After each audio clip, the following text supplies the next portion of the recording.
Hello students and welcome back to channel Siraj Shaikh degree study. आज profit prior incorporation का lecture number 8 होगा, जिसमें हम कवर करेंगे नए पॉइंट्स ऑफ पीपीआई। स्टार्ट करेंगे आज का क्लास।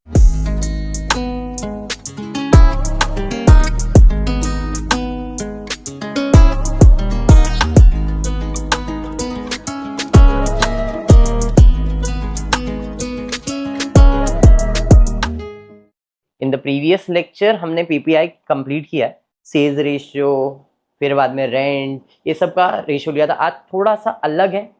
टेक्स्ट बुक में आपके अगर क्वेश्चन नहीं मिलता है तो एटलीस्ट ये क्वेश्चन रेफर करो, ये सिर्फ प्रैक्टिस पर्पस के लिए रहेगा। नए सिलेबस में अगर नहीं है तो ये क्वेश्चन आप रेफर कर सकते हो।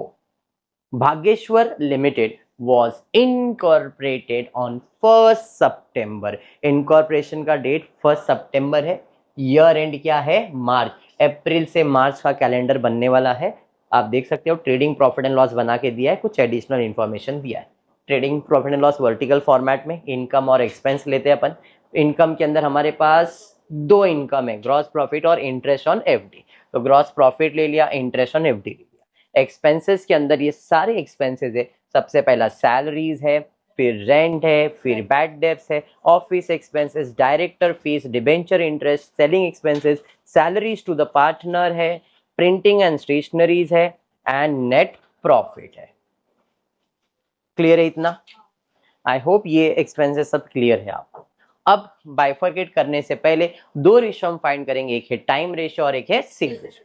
टाइम रेशियो के लिए अप्रैल से मार्च का कैलेंडर बनाया और 1 सितंबर पे दीवार बना दिया। क्यों? क्योंकि इनकॉर्पोरेशन का डेट। तो इनकॉर्पोरेशन के पहले कितने मंथ दिख रहे हैं? 1 2 3 4 5। तो टाइम रेशियो में 5 मंथ्स और रिमेनिंग 7। कैंसिल हो सकता है क्या? नहीं। तो मेरा टाइम रेशियो है 5:7। क्लियर? उसके बाद सेल्स से related information, average monthly turnover from October 2016 to March 2017 was twice the average monthly turnover from April to September। मतलब क्या है इसका? बोलो बोलो, कुछ तो है तो क्या है? एवरेज मंथली टर्नओवर, टर्नओवर यानी कि सेल्स।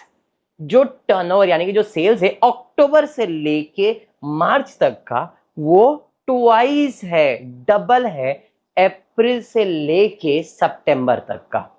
ऐसा ही बोला है, पढ़ लो वापस। Average monthly turnover from October 2016 to March 2017 was twice the average monthly turnover from April to सितंबर। तो इसका मतलब ये है कि अप्रैल से लेके सितंबर तक का जो भी सेल्स है, आपकी मर्जी, आप 1 लेना चाहो, 2 लेना चाहो, 10 लेना चाहो, 20, आपकी मर्जी है। जो भी आप यहाँ पे सेल्स लोगे उसका डबल इधर हो जाएगा। अगर आप इधर 1 1 1 1 1 लोगे तो इधर 2 2 2 2 2 हो जाएगा। अगर इधर आप 10 10 10 लोगे तो इधर 20 20 20 हो जाएगा। समझ में आ रहा है? पक्का? तो यहाँ पे मंथली ये लोग ने लिया है एक्स। कहां तक? सितंबर तक। इनको याद आती है एक्स की तो एक्स लेते। पहले एक्स एक्स 1 थे, अब एक्स 2 हो गए। धोखा मिला प्रशांत, तो 2x हो गए। समझ में आया? क्लियर? तो अब टोटल कितने एक्स तेरी जिंदगी में? 1 2 3 4 5 एक्स है। ये प्री में था, लेकिन जैसे तू एसवाई में पहुंचा तो एक तो इधर था ही, 2 4 6 8 10 12 और एक 13 एक्स हो गए।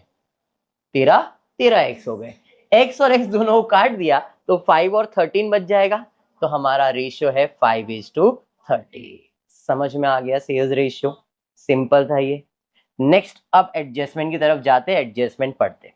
Rent is double from 1 December 2016। Adjustment rent के ऊपर है, बराबर है। चलिए भाई, रेंट रेंट रेंट है अपने पास। कितना है? 8,000। वो बोलना चाह रहा है कि जो प्री इनकॉर्पोरेशन पीरियड में आपका रेंट था, प्री नहीं पोस्ट नहीं, 1 दिसंबर से रेंट डबल हो गया। इसका मतलब अप्रैल से लेके 1 दिसंबर तक अगर मेरा रेंट सिंगल है, 11111 है, तो उसके बाद रेंट क्या हो जाने वाला है? डबल हो जाएगा, 222 हो जाएगा। बात समझ में आया क्या? रेंट को कैसे बाइफरकेट करेंगे? तो रेंट का खर्चा टोटल 8,000 है, तो पहले रेंट हर महीने में चार्ज कर रहा था 111111 के हिसाब से दिसंबर तक, नवंबर तक, और दिसंबर से मार्च वो क्या हो जाएगा? डबल हो जाएगा। अभी लोगों ने सैलरी का कैलकुलेशन किया, सैलरी को बाद में देखता हूँ, रेंट देख लेता हूँ किया है क्या। Rent single single single single single single कहां तक लेना है, नवंबर तक, और फिर क्या हो जाएगा, double double double double double. समझाइए। अब इस हिसाब से 1 2 3 4 5 एक्स इधर है, यहाँ पे 1 2 3 4 5 6 7 8 9 10 11 एक्स, तो रेशियो है 5:11। तो हमको रेंट को कौन से रेशियो में डिवाइड करना है, 5:11 में। समझ में आ गया क्या, पक्का समझा है, एनी डाउट, पक्का क्लियर है ये पटेल। उसके बाद बैड डेब्ट्स, बैड डेब्ट्स के ऊपर एडजस्टमेंट है। Bad debts include 2000 in respect of sales affected 2 years ago. Remaining bad debts are out of the sales affected throughout the year. Adjustment bad debts के ऊपर है। क्या एडजस्टमेंट दिया है कि जो भी तुमको बैड डेब्ट्स है उसमें 2000 कभी का है, 2 साल पहले का है, प्री इनकॉर्पोरेशन के पहले का। तो बैड डेब्ट्स है कितना, जरा एक बार देख लेते हैं। तो बैड डेब्ट्स टोटल 11 में से 2 तो निकाल दो, तो बचा कितना, 9000। 9000 जो है वो इस साल का है। अब उसने बोला रिमेनिंग के बारे में भी वही बोला था। हाउएवर सैलरी पे थोड़ी बात कर रहे हैं। However remaining bad debts are out of the sales affected throughout the year, इस साल का है। या नहीं, मतलब रिमेनिंग तो इस साल का, इस साल का तो कौन से रेशियो में जाएगा, सेल्स रेशियो। सेल्स रेशियो मैंने फाइंड किया था क्या, हाँ सर सेल्स रेशियो फाइंड किया 5:30। तो एडजस्टमेंट फॉर बैड डेब्ट्स है, तो बैड डेब्ट्स के अंदर 11000 में से पहले 2000 निकाल दिया, तो 2000 किधर आने वाला है, प्री में आने वाला है। उसके बाद बचने वाला कितना है, 9 के अंदर भी प्री और पोस्ट करना पड़ेगा। प्री और पोस्ट कौन से रेशियो में करूंगा मैं, 5:13 में। तो 9000 इंटू 5 डिवाइडेड बाई 18 कर दोगे तो 2500 आ रहा है ना। और पहले का कितना है, 2000, तो प्री में कितना 4500 और पोस्ट में कितना आ जाएगा, तो बैलेंस है, तो 11000 में से 4500 बैलेंस 6500। समझा या बाउंसर गया, समझ में आया है विशाल। तो तेरा ध्यान कहाँ है बेटा, ये एक्स प्रशांत की है, तेरी नहीं है। इसका इसकी इतना इमेजिन कर रहा है। हाँ अच्छा, नंबर दिख रहा था बेटा, फोन नंबर नहीं है, ये एक्सपेंसेस है। देख वापस एक बार बेटा, बैड डेब्ट्स कितना है, 11000। 11000 में से 2000 पुराना है, तो प्री में आ जाएगा 2000 आ जाएगा। उसके बाद कितना बचा, 9000। 9000 को कौन से रेशियो में बांटने का, सेल्स। तो 9000 ऐसा कैलकुलेटर अगर गलती से निकालेगा ना बेटा, उसमें भी नंबर दिखेगा तेरे को, तो देख उसमें भी दिखेगा 9000 इंटू 5 डिवाइडेड बाई 18 करेगा तो तेरे को 2500 आएगा। तो 2000 और 2500 कितना हो गया, प्री में 4.5। बाकी जो बच गया वो कहाँ जाएगा, पोस्ट इनकॉर्पोरेशन में। तो 11 में से 4.5 माइनस कर दिया, पोस्ट इनकॉर्पोरेशन में डाल दिया। बराबर है रिद्धिबा, वेरी गुड। ठंडी लगता है उम्र में, कोई नहीं। आगे बढ़ते हैं, एडजस्टमेंट नंबर 4 दिया है। Salary include salary of 3 employ at an equal monthly remuneration. However, one of them was appointed as a manager from 1st Jan. His salary was double from that date. Important है, जरा ध्यान से। Salary के ऊपर adjustment है कि salary include salary of 3 employ at an equal monthly remuneration. जो पगार दिया तुमको वो किसका है, 3 एम्प्लॉय का है। सिर्फ 3 एम्प्लॉय का नहीं है, उसमें 3 एम्प्लॉय का पगार है। इंग्लिश क्या दिया है, salary include salary of 3 employ. जो भी तुमको सैलरी का खर्चा दिया है उसमें 3 एम्प्लॉय का भी पगार है। तो 3 एम्प्लॉय का पगार है और बाकी किसी और का भी तो है। किसका है वो अभी तक बोला नहीं है, खाली बोला है कि सैलरी में 3 एम्प्लॉय का पगार है, इक्वल मंथली पगार है उसका, तो मंथली पगार देने का ही है। अब बच जाएगा जो, हाउएवर उसके बाद जो बचने वाला है, however one of them was appointed as a manager from 1st Jan। उसमें से एक को हमने क्या बना दिया, मैनेजर बना दिया, कभी से, and his salary was double from that date. Twist क्या है, पहले 3 जन का पगार इक्वली मिल रहा था, मंथली पगार मिल रहा था, मंथली पगार मतलब जितना मेरा पगार उतना तेरा, उतना तेरा, तीनों का पगार सेम था। आगे 1 जनवरी से एक मैनेजर बन गया। However, one of them was appointed as a manager। बाकी दो तो एम्प्लॉय थे, खाली एक को हमने क्या किया, अपॉइंट किया हुआ है, और उसको जब अपॉइंट किया तो उसका पगार डबल कर दिया है। बाकी का पगार तो सिमिलर ही था, मतलब पहले एक एम्प्लॉय की बात करूंगा तो एक पहले पगार एक एक एक एक ले रहा था, फिर जनवरी इसका पगार कितना हो गया, दो दो दो, बाकी सबका तो पगार सेम ही था। बाइफर्केशन कैसे करूंगा समझ में आया? वापस सुनो, जो भी मेरा सैलरी था उसमें पहले एक का कैलकुलेट करता हूं, सिंगल का पगार पहले एक एक एक एक था, जनवरी से दो दो दो हो गया, जनवरी फरवरी मार्च उसका डबल पगार हो गया, ये समझ में आया? फिर उसका पगार देखता हूं कितना आएगा, फिर जो बच जाएगा रिमेनिंग दो एम्प्लॉय का रहेगा, उसको हम लोग को मंथ के हिसाब से डिवाइड कर देने का। समझा मैं वर्किंग क्या करने वाला हूं? पक्का? चलिए देखते सैलरीज का वर्किंग। ऑलरेडी वर्किंग पहले ही हो गया था।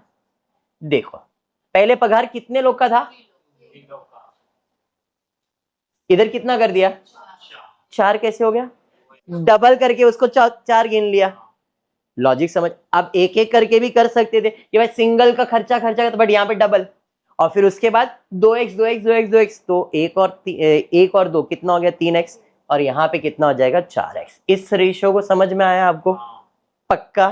तो इस हिसाब से इधर कितने x है, 15, इधर कितना है, 24, x हटा दिए तो 15:24, 15:24 में पगार को डिवाइड कर दो तो तुम्हारे पास सैलरीज है 39,000। कैलकुलेट करो, 39,000 इंटू 15 डिवाइड बाय 39 तो आएगा 15,000, 15,000 और 24,000। समझा या बाउंसर गया? पक्का? पक्का? ऐसा कोई जिसको नहीं समझा? समझ में आ गया। चलिए भाई ये फोर्थ पॉइंट क्लियर हो गया। आगे fifth, in lieu of interest on purchase consideration, vendor would get 40% of the profit earned in pre-incorporation period. Interest तो दिया नहीं है तो उसके बदले में अहद हमने बोला है कि भाई देखो, in lieu of interest of PC, interest on PC के बदले में हम आपको क्या देंगे, जो भी हमारा प्रॉफिट कमाया जाएगा प्री इनकॉर्पोरेशन पीरियड में उसका 40% दिया जाएगा वापस, in lieu of interest on PC. The vendor would get 40% of the profit earned in pre-incorporation period. हम आपको ब्याज तो दे रहे नहीं है, हम ब्याज के बदले में आपको क्या देंगे, जो भी हमारा प्री इनकॉर्पोरेशन का प्रॉफिट आएगा उसका 40% देंगे। वो अभी दे सकते हैं क्या? जब क्लोज करेंगे तब। तो ये क्लोजिंग में सॉल्व होगा, अभी तो सॉल्व नहीं होगा। आगे 6, interest on FD was receive for entire year. ये क्यों बोलना चाह रहा है? अगर आप देखोगे तो आपके पास इनकम है इंटरेस्ट ऑन एफडी का, है ना? तो इसको कौन से रेशियो में बांटना है, तो उसने बोला ये पूरे साल का है। जब पूरे साल का है तो हर महीने का रहेगा ये। अब महीने का रहेगा मतलब कौन सा रेशियो आ जाएगा यहाँ पे, टाइम रेशियो। और टाइम रेशियो मेरा क्या है भाई, टाइम रेशियो है 5:7, तो 12,000 इंटू 5 डिवाइड बाय 12 करोगे 5,000 और 7,000 आएगा। समझ में आया ये? हाँ या नहीं? और कोई एडजस्टमेंट है क्या, देख लो भाई। पूरा एडजस्टमेंट तो खत्म हो गया, डन है, क्लियर। अब बाइफरकेट करते हैं, एक एक करके स्टार्ट करेंगे। पहले ग्रॉस प्रॉफिट कौन से रेशियो में जाएगा, सेल्स। सेल्स रेशियो क्या था तुम्हारा, 5:13 बराबर है, तो 5:13 में डिवाइड करना है तो आ जाएगा 1,80,000 इंटू 5 डिवाइडेड बाय 18 करोगे 50,000 और 1,30,000। क्लियर है ये? टाइम रेशियो हो गया, सैलरी हो गया, रेंट हो गया, बैड डेब्ट्स हो गया। ऑफिस का खर्चा कौन से रेशियो में जाएगा विशाल? ऑफिस का रेशियो कौन से, ऑफिस एक्सपेंस कौन से रेशियो में जाएगा? क्यों? सबने बोला इसके लिए ना, अब सब सही थोड़ी होंगे। बोलो ऑफिस का खर्चा कैसे, महीने महीने में दे देना, बराबर है। ऑफिस एक्सपेंसेस नॉर्मल एक्सपेंसेस है, और नॉर्मल एक्सपेंसेस मतलब मंथ के हिसाब से हो सकता है, इसलिए कौन से रेशियो में डिवाइड होगा, टाइम रेशियो। टाइम रेशियो क्या है, 5:7, तो 24,000 इंटू 5 डिवाइडेड बाय 12 कर दोगे तो 1,000 आ जाएगा और 1,400 हो जाएगा।